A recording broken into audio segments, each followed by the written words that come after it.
Welcome back to my channel. Today it is all about the eyes, and as your oncology certified licensed esthetician, I want to give you some tips here in the next 5 minutes to give you a better and healthier experience when it comes to caring for your eye area, whether it has to do with skincare and hygiene or makeup. We're going to cover all the things. If you like this type of information, by the way, please make sure and like and subscribe and set that notification bell. Let's dive in. The first tip that I want to talk about and address is something that I talked about a long time ago when I had my first viral video about castor oil.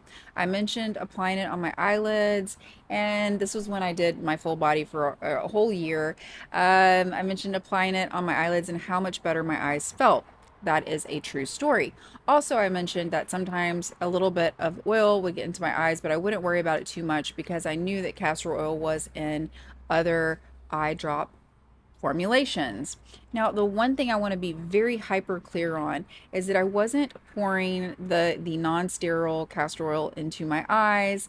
I wasn't even intentionally getting it into my eyes. I was just stating the fact that sometimes a little bit would, but I wouldn't freak out because I knew it wasn't bad, and it actually felt good. Having said that, the more you put something or allow something to get in your eyes that's not sterile, the more chances you have, or the higher the risk of infection, comes to play because it's not sterile. And as a licensed esthetician, I feel like it's my responsibility to really sort of try to drive that point home, is that I know there's some popular influencers that will pour it right into their eyes. And I know that for you out there that loves all natural remedies as much as I do, it can be really tempting. But especially if you're undergoing some type of treatment or have dry eyes due to medications or whatever it is, maybe steroidal use, or wearing contacts for a bazillion years like me, applying something that's non-sterile in the eyes is only going to increase the chance of infection and irritation. So do yourself a favor and just make sure that whatever you're applying in your eyes is just a really hydrating eye drop. And I will put everything I mentioned, all my recommendations, below down into the description today so that you can check out some of my favorite products that will help you with dry eyes. I recently had a friend who was going through a lot of health issues and still is, but one of the symptoms from having an eye stroke, which I know it's terrifying, is that her eyes became really dry and gritty. And when she told me the symptoms, I immediately knew this is a dry eye, because if you don't suffer from dry eyes, you might not know what those symptoms are. And so she did say she had run out of her eye drops. I recommended that she start using those. Those are just the safest over the counter recommendations that I can make as someone that's not an ophthalmologist but has a lot of experience with eye care. I've had a high myopia my entire life. I have also struggled with chronic dryness from lots of different things. I have a lot of floaters. Also, I have an eye defect. So just everything all together has led me to have chronic dry eyes. And my ophthalmologist told me whenever I was going through some eye health issues, I had shingles in my eyes, was just to make sure that I was applying. Wait for the train to go by. This is in real time. I'm not editing this out, so I'll repeat that. Make sure and apply those eye drops, throughout the day as needed. Not the ones for redness, the ones for just simply hydrating your eyes, because it's likely due to some type of inflammation. Okay, and make sure it's sterile. So that's tip number one. Tip number two, we all love to put makeup in the waterline, or at least a good portion of us do. And because it can create a beautiful look, especially if you're doing a natural look, a full face of makeup. I know in my earlier years, I'm in my late 40s now, I used to love that look a lot more. These days, I just don't apply a whole lot of eye makeup in general. But if you do, I caution you to apply anything along that water line, especially if you are going through treatment, if your immune system is lower, if your eyes are drier, because you don't want anything to contribute to bacteria, or to stop or I should say prohibit your natural production of tears, and you're putting something there along the water line. It just becomes a situation where it increases your risk of infection if you have those types of issues going on. So, as your oncology certified licensed esthetician, I'm just, I feel like it's a responsible, conservative thing to do to avoid the waterline. Now, above here, if you're losing your lashes or if you've lost your eyelashes, maybe applying some eyeliner can actually be beneficial because it can kind of give you that defined look on top where it might not make it as noticeable that the lashes are not there.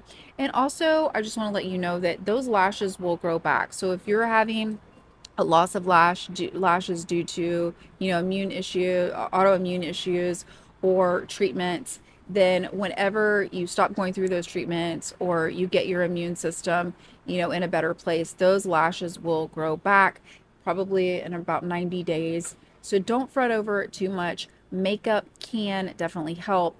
Eyebrows as well. We're not really talking about eyebrows today, but using sort of that natural line of where your hair is. If you're losing your brows, I mentioned castor oil, that can help nourish the hair follicles so that maybe you have less breakage.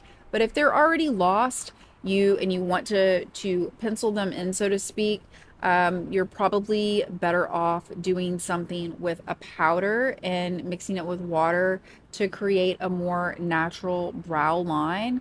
So we'll go more or go deeper on that topic on a different day. But makeup can be a wonderful way to help you out during those sort of more challenging times. But just know that the hair does grow back. So that's the good part. Okay, next tip, skip the glitter, right? I want you to skip the glitter and lose the shimmer, because if you're doing something that has powder and shimmer, those things can fall into your eyes. You're better off just using an eyeshadow stick. If your eyes, again, are sensitive, things move around, or your eyes, your immune system is low and you don't want anything to fall into your eyes. Also, I want you to avoid eyelash extensions. Now, even if you don't have sensitive eyes and you wear eyelash extensions for a certain amount of time, your eyelashes will probably most likely fall out. And the good part again is that the lashes do grow back. But if you are have experiencing, maybe going through treatment, you definitely don't want to use any type of adhesive glue near your eye area. It can also increase the risk of infection. And also, just whenever we have those fake lashes, there's just room to harbor, more stuff that we don't want around the eyes that can create infections. So hygiene is super, super important. I personally have used these eyelid cleansing wipes for years because I've had so many eye issues in the past, and those have been helpful for me. I think that removing your makeup really well around your eyes is also really essential. I remember working at our or when we had our brick and mortar store. Of all times, we had a huge influencer event that I had coordinated, and I could not go to it because I had an eye infection. It was puffy, it was nasty, and I feel confident, even though there's no way to know for sure, I feel confident that it was from maybe just getting too tired and not removing my makeup, yeah, enough, thoroughly enough. So I recommend removing your eye makeup and your makeup in general a couple hours before you go to sleep so you don't get too tired, so you make sure and you do a good job, and you'll have less chances of that happening to you. Now, if you have like really swollen eyes, if you have a lot of redness and it's not going away, irritation, all those things, that's when it's time to really see an ophthalmologist. These things are not to be taken lightly. It is your eye health. And I think, this is not medical advice, but that is definitely something to take more seriously. These are more oncology friendly, aesthetic recommendations, but also really eye care health that I am supporting you with today because I feel like it is so important. Yes, it can fall into the beauty category, but also it just falls into the wellness and health category. It's just a really good practice. And if I can encourage you to start sort of paying more attention to your eye health, I think that we'll all be in a better place. So again, share this with someone you love, and remember, the more you know, the more you glow. Ciao for now.